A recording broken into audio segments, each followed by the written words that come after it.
Boa noite, turma. É sempre muito bom estar aqui com vocês, falando de algo que eu gosto muito, né, que é sobre a literatura. Então, vamos começar a nossa aula. Espero que todos estejam bem. E nós vamos falar um pouquinho sobre a literatura e a formação docente. E eu trago algumas práticas, né? Algumas práticas em sala de aula, porque, como vocês sabem, eu também sou professora da educação básica, tenho muito orgulho, né? Trabalho numa escola no município, uma escola periférica, e nós trabalhamos muito com a literatura, né? Leituras de autores pretos na turma de terceiro ano do ensino fundamental. Nós construímos, né, as crianças construíram um alfabetário afrobiográfico.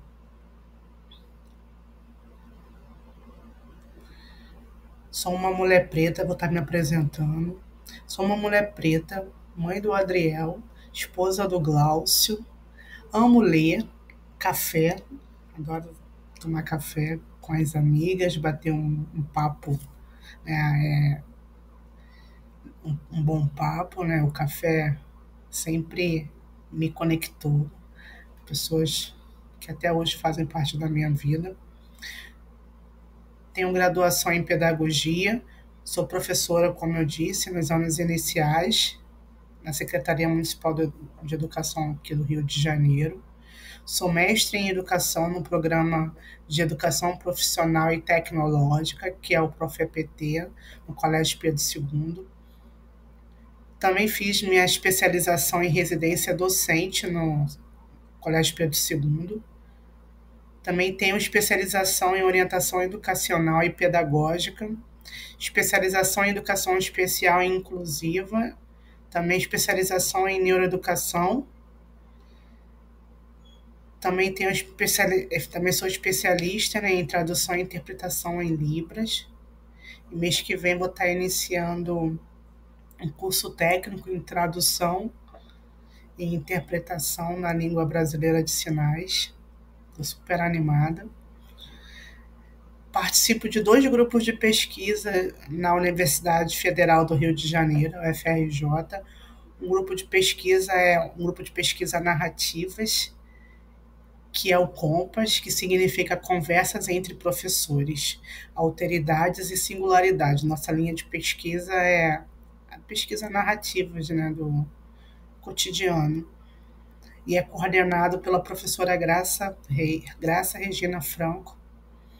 Também estou fazendo parte de um grupo de pesquisas sobre singularidades surdas, o GPES, coordenado pela professora Celeste Azulay Kelman. Atuo nas linhas de pesquisas alfabetização, literatura, letramento literário e racial, eixos da linguagem, gênero discursivo, inclusão e bilinguismo e educação afrocentrada. O objetivo da aula é reconhecer alguns, né, dos objetivos, é reconhecer a literatura como um direito fundante da vida, identificar a função da literatura nas práticas pedagógicas, compreender a literatura como experiência humana, desenvolver desconfiança e senso crítico diante das informações não contadas sobre os povos étnicos raciais, conhecer biografias de intelectuais pretos, conhecer possibilidades de práticas antirracistas bem-sucedidas na sala de aula, práticas essas que eu estarei conversando com vocês, que eu fiz na sala.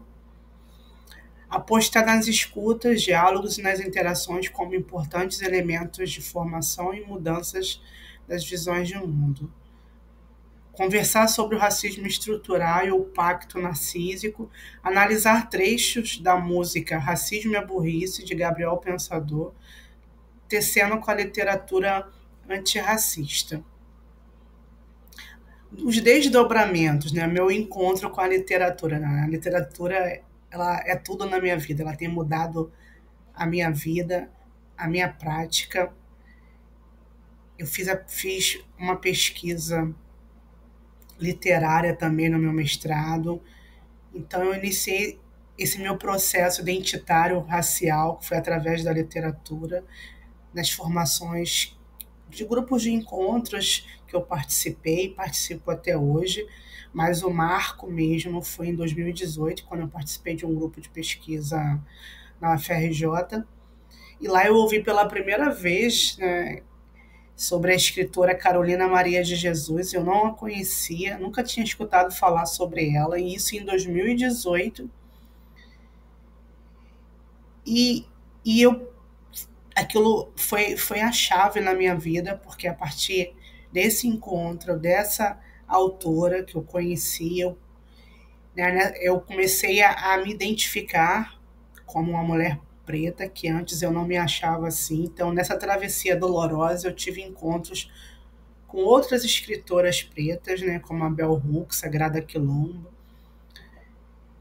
e muitos outros autores negros que têm contribuído para a minha prática antirracista.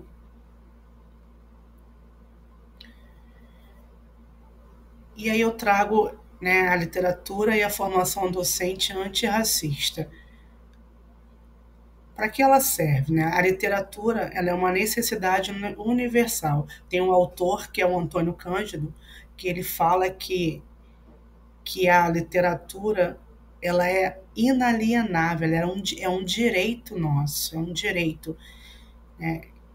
E, e ela nos humaniza.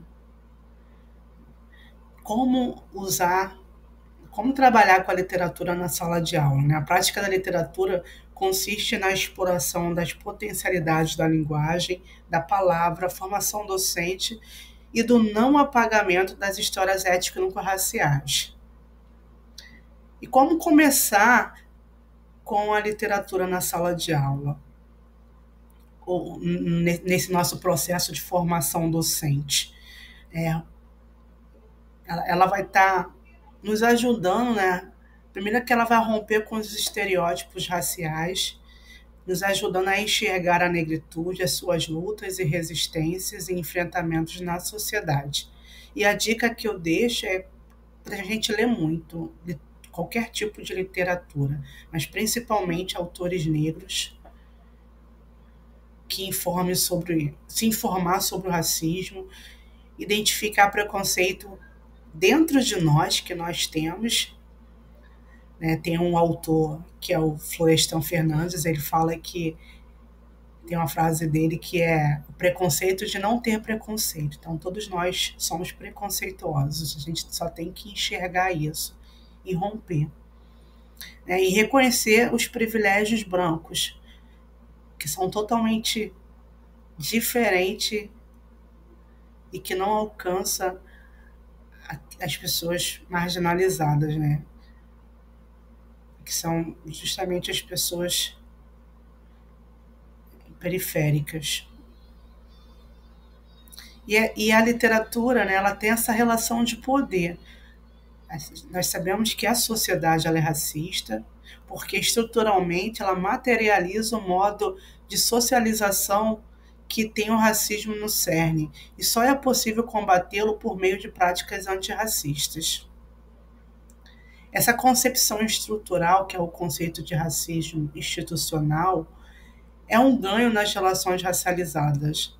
Tem um autor que é o Silvio Almeida, ele primeiro ele fala que essa concepção estrutural ela desmistifica o que é uma ação individual, e segundo, porque ela mostra o papel que exerce sobre um grupo marginalizado.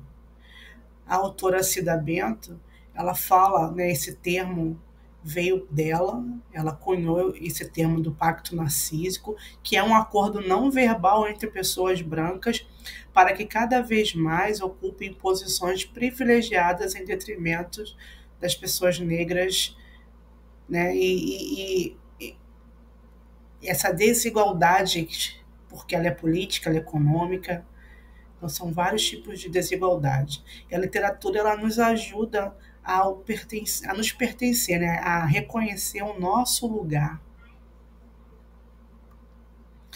E algumas práticas que eu deixo é baseada no eixo da linguagem, que é a oralidade, a escrita, a leitura e a análise linguística. E essa prática, né, esse contato com a literatura, ele precisa ser diário para criar esse hábito, né, em nós, como mediadores desse processo da leitura, né, e também na nossa prática.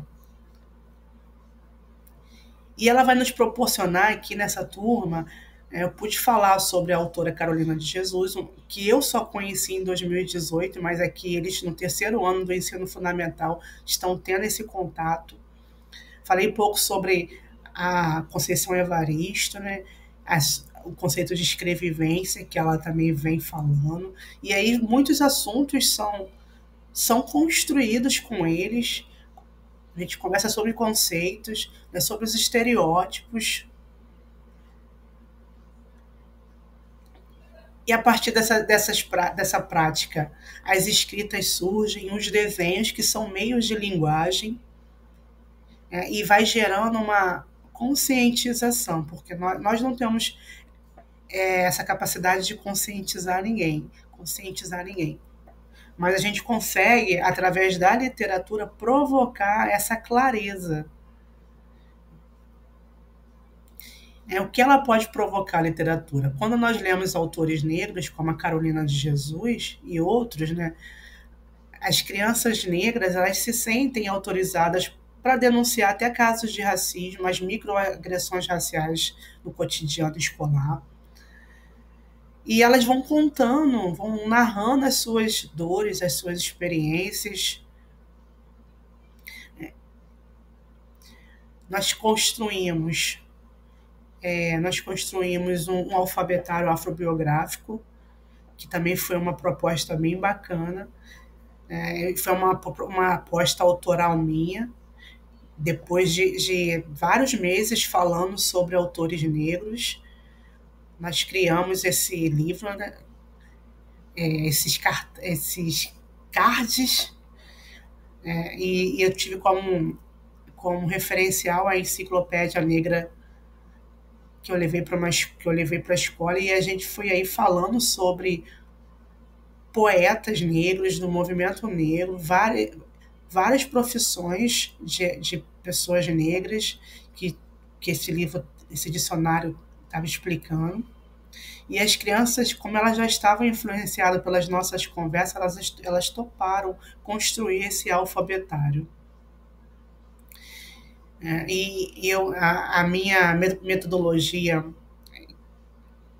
que o meu referencial é o autor também, entre os autores negros, é um autor que é o Bakhtin, Mikhail Bakhtin, que ele vem falando dessa concepção discursiva, né, que essa prática foi uma prática centrada na alfabetização discursiva, nessa perspectiva bakhtiniana, e ancorado nos estudos raciais desses autores.